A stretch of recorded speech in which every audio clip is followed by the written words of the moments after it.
Bismillahirrahmanirrahim. Assalamualaikum warahmatullahi wabarakatuh. Halo jamaah Masjid Agung Al-Azhar. Selamat datang di podcast Oasa Ramadan Masjid Agung Al-Azhar bersama saya Okta Wijaya. Alhamdulillahirrahmanirrahim. Di episode kali ini spesial banget menurut saya karena bisa dibilang ustadz yang ada di sebelah saya ini adalah sebetulnya bagi saya itu bukan cuma sebagai ustadz, tapi sebagai teman, sahabat, bahkan mentor kalau dalam ada masalah-masalah ataupun hal-hal yang menghantui di pikiran saya. Nah, ada sebuah fakta menarik terkait dengan ustadz yang akan berbicara dengan saya ini. Mungkin buat teman-teman yang sering nonton atau yang pernah nonton Khazanah Trans 7, percaya atau tidak, tapi ini perasaan saya aja sih, suaranya ini mirip banget sama beliau. Ini dia Ustadz Zahruddin Sultani. Assalamualaikum Ustadz. Waalaikumsalam warahmatullahi wabarakatuh. Itu beneran Ustadz, suara Ustadz. Saya tuh mirip banget loh Ustadz, sekilas. Bukan sih, tapi kata orang sih suara saya itu memang punya ciri khas tertentu gitu. Iya makanya. Sehingga kalau saya tapping di radio-radio itu sudah radio banget gitu kan. Gitu.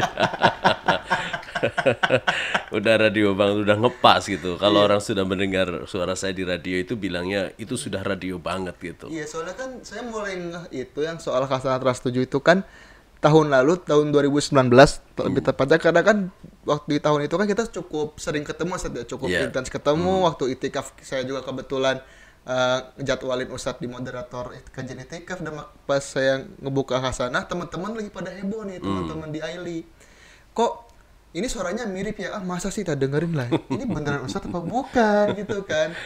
Dan ngomong-ngomong Ustadz, gimana Ustadz kabar Ustadz sekarang? Baik, alhamdulillah sehat walafiat. Di bulan puasa harus tetap fit gitu ya. Karena harus tuntas semuanya. Tuntas dakwahnya, tuntas ibadahnya gitu. Itu dua-duanya harus jalan seiring. Karena kalau kita hanya dakwah saja tapi tugasnya nanti terabaikan, itu juga tidak benar. Begitu pula ketika kita hanya bertugas saja tetapi tidak berdakwah, ya itu jiwanya masih kosong. Karena jiwa dakwah itu harus begitu ya. Menempuh jalan apapun itu harus dilakukan. Bahkan saya pernah dakwah itu di pegunungan jalan kaki, Masya Allah. Dan pulangnya itu bukan dikasih uang gitu ya, tetapi dikasih singkong. Dikasih singkong sama sayur-sayuran. Dan itu jauh lebih nikmat karena ketulusan untuk memberinya itu terasa di situ. Jadi jalan dakwah seperti Buya Hamka itu mesti harus diikuti, diteladani. Buya Hamka di dalam berdakwah seperti apa? Luar biasa. Meskipun saya juga secara fisik tidak pernah bertemu, tapi saya sangat mengidolakan.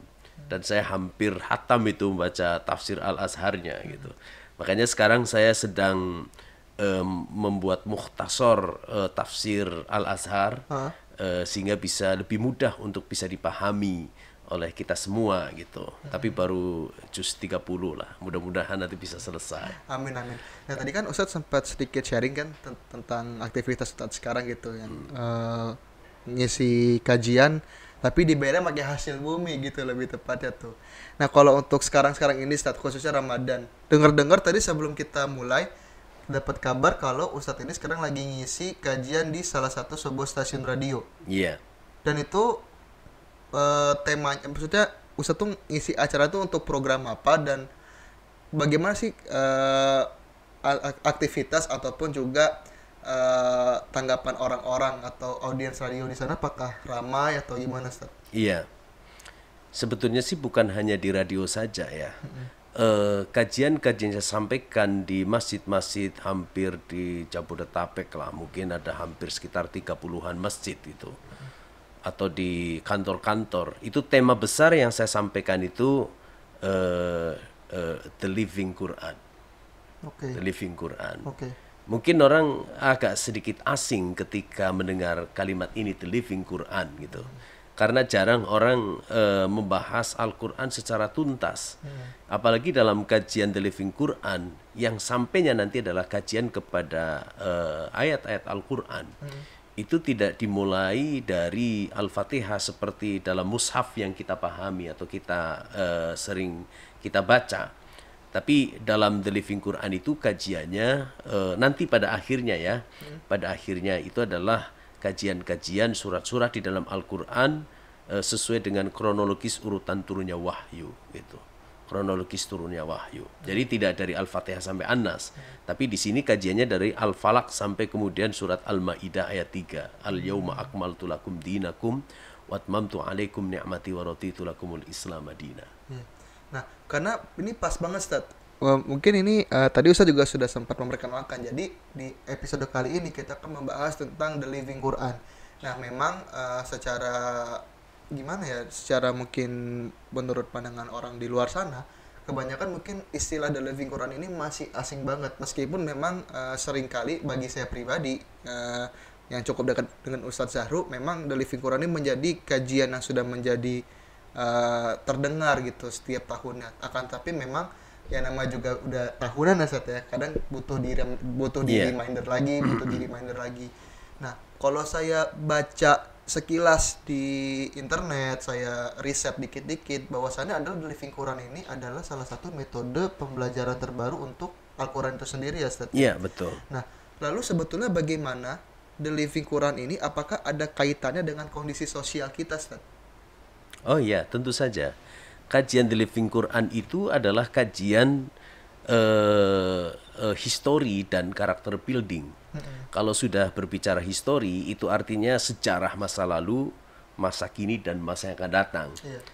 Karena apa yang disampaikan oleh Al-Quran, sesungguhnya peristiwanya sama antara peristiwa masa lalu, masa kini, dan masa yang akan datang. Hanya pelakunya saja yang berbeda. Kalau Al-Quran berbicara arogansi kekuasaan yang dilakukan oleh Fir'aun, sekarang juga banyak terjadi arogansi kekuasaan di dunia, gitu kan? Ketika Al-Quran berbicara masalah ekonomi, sampai hari ini pun ekonomi sedang dibicarakan oleh manusia. Bagaimana mencari sebuah solusi ekonomi yang terbaik bagi kemaslahatan kehidupan manusia. Begitu pula kalau kaitannya dengan sosial, politik, semuanya itu di dalam Al-Quran ada. Tinggal kita bagaimana mengimplementasi ayat-ayat Al-Quran itu dalam kehidupan. Maka disebutlah The Living Quran. Gitu. Ibaratnya itu Al-Quran berjalan atau hidup ber-Al-Quran. Dan itulah yang sesungguhnya diinginkan oleh kita semua. Sebagaimana ketika Aisyah ditanya oleh para sahabat tentang karakter Nabi, gitu, kehidupan Nabi. Maka dijawab oleh Aisyah, kana khuluquhul Quran. Nabi itu akhlaknya adalah Al-Quran. Kalau sudah berbicara akhlak itu kan berarti perilaku, seluruh perilaku. Bagaimana Rasulullah berperilaku dalam politik, bagaimana perilaku Rasulullah dalam ekonomi, pertumbuhan peradaban Islam pada masa itu, akhirnya berbasis kepada Al-Quran. Dan mestinya memang seperti itu, terjadi sebuah emanasi, ya, sesuatu yang dipancarkan dari Al-Quran, sehingga kebenaran yang kita dapatkan bukan kebenaran yang relatif, yang suatu saat bisa dianulir oleh orang lain gitu.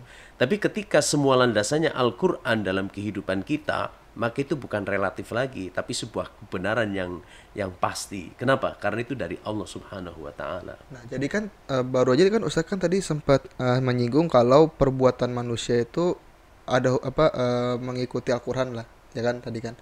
Nah, sebetulnya bagaimana sih Al-Quran menerapkan bagaimana cara kita dalam bersikap di lingkungan sosial atau dengan bermasyarakat, Ustaz? Oke. Sesuai dengan ayat yang turun pertama kali, gitu ya. Surat Al-Alaq ayat 1 sampai ayat 5 itu syarat dengan makna gitu. Ketika Allah membimbing Rasulullah bagaimana agar berdakwah, bagaimana bergaul dengan kehidupan bermasyarakat. Itu sudah ada di dalam surat Al-Alaq ayat 1 sampai dengan ayat 5. Misalnya dengan Iqra bismi rabbikal ladzi khalaq. Kata-kata Iqra itu bukan hanya sekedar bermakna membaca tulisan gitu. Malah membaca tulisan itu lebih cenderung maknanya di dalam bahasa Arab itu dengan menggunakan kata tilawah. Sehingga di Indonesia itu dikenal dengan musabaqah tilawatil Quran, lomba membaca Al-Quran. Tetapi ketika menggunakan kata-kata qiraah itu bukan hanya sekedar membaca teks, bukan gitu. Bukan sekedar itu, tetapi membaca situasi. Nah, sehingga pada saat itulah sesungguhnya Rasulullah diminta untuk membaca situasi keadaan sosial kehidupan masyarakat di mana Rasulullah hidup, yaitu kaum Quraisy yang sudah ribuan tahun untuk ratusan tahun ya, bukan ribuan tahun, ratusan tahun itu menyembah berhala, tersesat dalam kegelapan gitu. Nah, sehingga membaca dalam hal ini bukan saja membaca teks, tetapi juga membaca situasi dan kondisi. Kalau sudah berbicara situasi dan kondisi, bukan hanya sosial saja, gitu kan? Termasuk di dalamnya adalah kehidupan berpolitik, kehidupan berekonomi, kehidupan berbangsa dan bernegara, kehidupan bagaimana cara memunculkan sebuah peradaban baru yang kemudian dikenal dengan peradaban madani, gitu. Itu kaitannya dengan hidup beral-Quran, gitu. Nah, kalau contoh kehidupan bermadani sendiri gimana, Ustaz? Karena kan mungkin buat teman-teman kita yang masih generasi milenial ataupun generasi Z gitu, yang kelahiran 95 ke atas, kita mungkin masih bingung nih, generasi madani atau kehidupan bermadani itu kayak gimana? Yeah. Kehidupan madani itu adalah, kalau istilah sekarang itu civil society gitu ya. Civil society. Society. Itu sebetulnya di situ tuh, kehidupan yang mengarah kepada sesuatu yang baik gitu. Kita sebagai umat Islam tentu saja untuk menuju kehidupan yang baik harus memiliki pondasi. Dan pondasi yang terbaik adalah Al-Quran dan As-Sunnah. Seperti yang disampaikan oleh Nabi pesannya pada saat di Haji Wada itu kan, taraktu fikum amrayni ma in tamassaktum bihima lan tadillu abadan. Telah aku tinggalkan dua pusaka bagimu yang apabila kalian semuanya berpegang teguh kepada keduanya, lan tadillu abadan, kamu pasti tidak akan pernah tersesat selama-lamanya. Apa itu? Al-Quran dan As-Sunnah.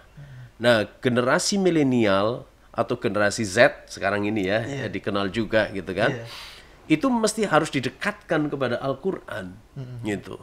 Sering kita dengar bahwa Al-Quran menjadi solusi kehidupan umat manusia. Itu sesungguhnya sangat benar gitu. Sangat benar. Apalagi Al-Quran ini kan sebetulnya juga kandungannya berasal dari kitab-kitab yang sudah turun terlebih dahulu. Dari mulai Taurat, Zabur, kemudian Injil gitu kan. Itu ada di dalam Al-Quran. Artinya selama dulu ketika para nabi membimbing umatnya, itu mereka dalam kondisi yang ideal gitu. Meskipun ada saja orang yang tidak beriman, tapi kondisi tertentu adalah dalam kondisi ideal dalam bimbingan wahyu. Begitu pula di generasi milenial, generasi Z yang tantangannya jauh lebih besar, maka mesti harus punya pedoman yang kuat. Sehingga mereka tidak seperti perahu di lautan yang terombang-ambing mau mencari apa. Nah, itulah pedoman yang sesungguhnya itu Al-Quran dan As-Sunnah. Dan kalau kita melihat fenomena saat sekarang ini, orang-orang yang kemudian masuk Islam, terutama di Barat ya, di Barat juga di Timur, biasa disebut dengan orientalis gitu, kajian Islam di Timur. Banyak orang-orang yang kemudian berpindah agama, itu bukan hanya sekedar mau menikah. Kalau di Indonesia kan mau menikah gitu ya, baru pindah agama, datang ke Al-Azhar lalu pindah gitu. Kalau di Barat tidak. Kalau di Barat tidak, justru melalui sebuah kajian yang sangat dalam tentang Islam, baru akhirnya dia memutuskan bahwa the right religion is Islam. Maka dia akhirnya berpindah dari kepercayaan lama ke kepercayaan baru. Dan itulah keagungan Al-Quran. Semakin kita mencari kelemahan Al-Quran, maka justru kita semakin masuk ke dalamnya dan tidak bisa keluar gitu ya. Dan sejarah mencatat ketika Umar bin Khattab awalnya itu ingin membunuh Nabi, tapi ternyata dia batal setelah mendengarkan surat Toha gitu kan. Yang tadinya mau membunuh, yang tadinya mau mengkriminalisasi Nabi Muhammad dan Islam, berbalik dia menjadi pembela Islam. Soalnya kalau dipikir-pikir Ustaz ya, mungkin Ustaz juga pernah dengar kisah salah satu yang mungkin bisa saya sebutkan nanti. Masih sekarang maksud saya. Bahkan ada juga beberapa orang yang mungkin kayak mengkritisi Al-Quran, terus juga mungkin kalau Ustaz pernah nonton cuplikan ketika Ustaz Zakir naik ke Indonesia salah satunya, itu kan ada yang sampai mengkritisi segala macam, tapi tiba-tiba masuk aja gitu ke Islam kan, uniknya kayak gitu. Nah, tapi Ustaz, berbicara tentang agama terutama di media sosial nih, kebetulan guys ya main TikTok nih Stat. TikTok tuh lagi rame banget sekarang TikTok tuh. Ada yang ya ada konten edukasi, ada konten yang joget-joget apalah segala macam. Nah, ada yang menarik perhatian saya beberapa bulan terakhir, khususnya sebelum bulan Ramadan ini. Di mana sekarang itu di TikTok itu lagi rame soal masalah isu-isu kepercayaan. Di antaranya ada sering ngomongin soal agnostik, ada ngomongin soal ateisme dan lain segala macam. Karena saya mantan agnostik juga sebetulnya. Yeah. Tapi udah tobat alhamdulillahnya. Nah, sebenarnya bagaimana Al-Quran itu menjawab istilah-istilah yang dalam tanda kutip nih bersifat mungkin absurd atau tidak jelas gitu, karena kan istilah ateis, istilah agnostik dan segala macam itu kan mungkin hanyalah mungkin menurut saya hingga akhirnya adalah bagian dari alibi ketika dia mungkin tidak bisa menemukan jati diri keagamaan dia sendiri. Gimana Seth? Iya. Saya kira istilah-istilah baru dalam keagamaan itu memang diciptakan gitu ya. Diciptakan pada saat dia dalam kondisi tertentu dan tidak bisa menjawab secara tuntas gitu. Ibaratnya mestinya sampai ke terminal dia baru sampai halte. Akhirnya dia ambil sebuah kesimpulan gitu. Ketika dia ambil kesimpulan, akhirnya istilah baru itu muncul. Oleh karena itu, menjawab tentang persoalan keagamaan itu harus merujuk kepada wahyu gitu. Kalau wahyu itu kan berarti kebenarannya tidak bisa diragukan, tidak bisa dibantah. Dan satu-satunya kitab suci yang masih utuh dan keautentikannya bisa dipertanggungjawabkan adalah Al-Quran. Nah, tugas kita sebetulnya kepada mereka adalah memperkenalkan Al-Quran itu. Memperkenalkan Al-Quran. Bahwa Al-Quran itu memberikan sebuah jaminan terhadap orang yang sedang mencari kebenaran, dan disitulah kebenaran akan dapat diperoleh. Itu sesungguhnya bukan hanya agama saja, termasuk juga ilmu pengetahuan dan teknologi gitu. Ketika orang sudah bergelut dengan ilmu pengetahuan dan teknologi, nanti ujungnya dia akan bertanya gitu. Akan bertanya, oh keagungan alam semesta ini pasti ada yang membuat, tidak berdiri sendiri. Pasti yang menciptakan, yang membuat dan mengatur adalah ia yang memiliki supranatural power gitu, kekuatan supranatural. Akhirnya dia akan terjawab sendiri gitu. Secara alamiah dia akan terjawab sendiri bahwa ternyata ada yang menciptakan dan mengatur. Siapa dia?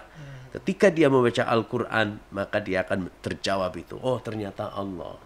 Itu. Jadi tugas kita itu memperkenalkan Al-Quran kepada mereka tentang konsep keagamaan, keyakinan, dan konsep-konsep kehidupan yang lain, sehingga mereka pada akhirnya mendapatkan jawaban yang utuh dari Al-Quran. Nah, namun seringkali begini Ustaz, baik mereka yang agnostik maupun teman-teman yang ateis sekalipun, ini ngomong-ngomong buat teman-teman, ini bukan bermaksud untuk memojokkan kalian, tapi ini lebih tepatnya adalah ya respon atas segala hal yang terjadi di media sosial, khususnya di TikTok gitu.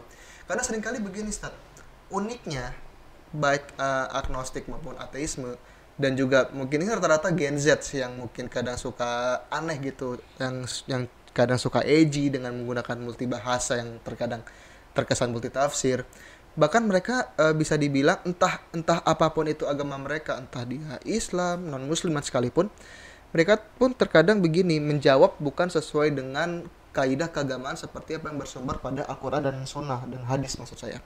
Nah, bagaimana cara kita nih sebagai orang-orang yang dalam tanda kutip paham dengan agama bisa mendakwahkan kepada mereka seakan-akan kita tidak terkesan menggurui. Terkadang gini Ustaz, di era sekarang justru orang-orang mempunyai background keagamaan yang lebih, ataupun mereka punya edukasi agama yang jauh lebih bagus daripada teman-teman yang tidak sebanding dengan dia. Terkadang dia tuh terkesan kayak, wah nggak asik lu, wah ngajarin doang lu, apa segala macam gitu Ustaz. Karena ini benar-benar sebuah fenomena yang baru banget Ustaz. Iya benar. Kan Rasulullah sudah menyampaikan bahwa ajari anakmu sesuai dengan zamannya, gitu kan ya. Artinya metodologi pembelajaran yang digunakan, khususnya bagaimana kita melakukan pendekatan terhadap anak-anak muda generasi milenial, itu berbeda dengan pendekatan dilakukan oleh generasi-generasi old, tentu saja gitu. Kalau generasi old itu pada umumnya adalah sami'na wa ta'na, pokoknya percaya gitu kan. Tapi di generasi milenial dan generasi Z itu kan lebih cenderung apa namanya ya, kreatif, ingin bertanya gitu. Dia tidak bisa hanya dijelaskan satu kali saja, pasti akan muncul berbagai macam pertanyaan. Nah, disitulah metode dakwah mesti harus digunakan. Lalu bagaimana cara menjawab mereka tentang hal-hal yang mereka resahkan selama ini. Harus rasional dan harus faktual. Hanya dua saja tuh, rasional dan faktual. Rasional artinya bisa diterima oleh generasi milenial dan generasi Z. Faktual itu mesti harus ada data gitu, harus ada fakta bahwa peristiwa-peristiwa yang terjadi sesungguhnya adalah peristiwa-peristiwa yang by design, bukan peristiwa terjadi tiba-tiba. Bukan yang cuman asal bim salah bim tiba-tiba jadi. Tidak, gitu ya. tapi melalui sebuah proses dan itu by design, dan Allah sudah mengatur melalui sunatullahnya itu. Sunatullah yang tadi di awal saya sampaikan bahwa sejarah itu sesungguhnya adalah terulang. Sesungguhnya terulang. Dan Al-Qur'an di dalamnya itu memberikan sebuah stimulus bagi kita semua dengan kalimat-kalimat yang luar biasa, misalnya afala tatafakkarun, apakah kamu tidak berpikir, afala taqilun, apakah kamu tidak berakal, afala tatadabbarun, apakah kamu tidak mencoba untuk mengungkap apa yang ada di dalam Al-Qur'an.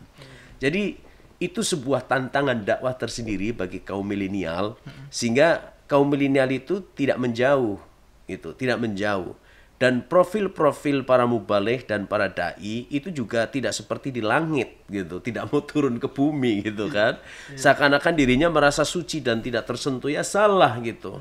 Salah, mesti kita harus hidup bersama dengan mereka gitu. Dengan kita dekat dengan generasi milenial, maka yang terjadi adalah mereka merasa diperhatikan, mereka merasa mengakui eksistensi dirinya, karena mereka kan sebagai generasi yang masih labil ya, lagi mencari sebuah uswah gitu, siapa yang akan diuswahi. Maka para mubaligh dan para dai itu bukan hanya di tingkat langit saja, tetapi juga harus membumi itu.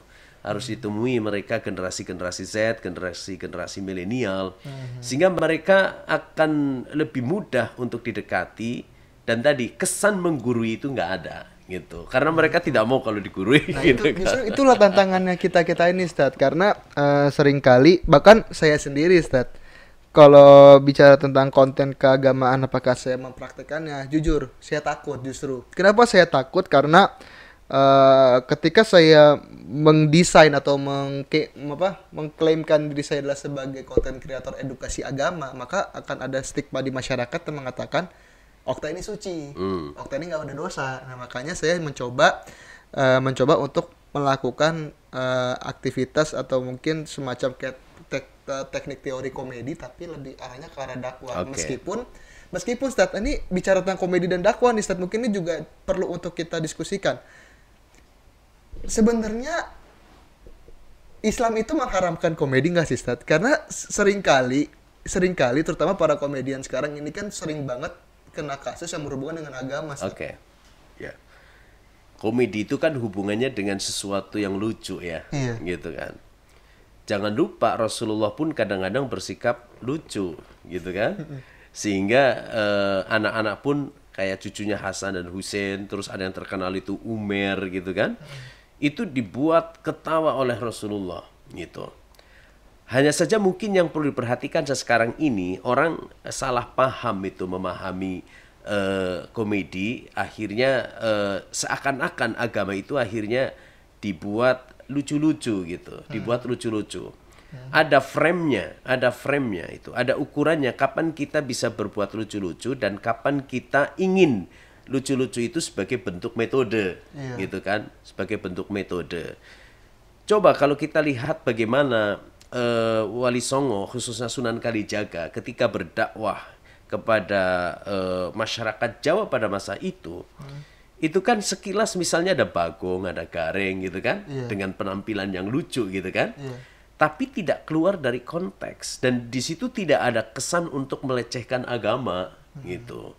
Oleh karena itulah mesti harus hati-hati ketika kita ingin menampilkan sebuah konten keagamaan, lalu di situ dibubuhi dengan sesuatu yang anggapan orang itu menarik gitu ya. Itu mesti harus hati-hati. Jangan sampai kemudian keluar dari frame sehingga orang akhirnya mengatakan bahwa itu pelecehan terhadap agama gitu. Ya karena memang gimana Ustaz ya, kalau menurut saya pribadi ya kita kalau ditanya siapa komediannya mungkin Ustadz juga sudah tahu siapa orang yang saya maksud.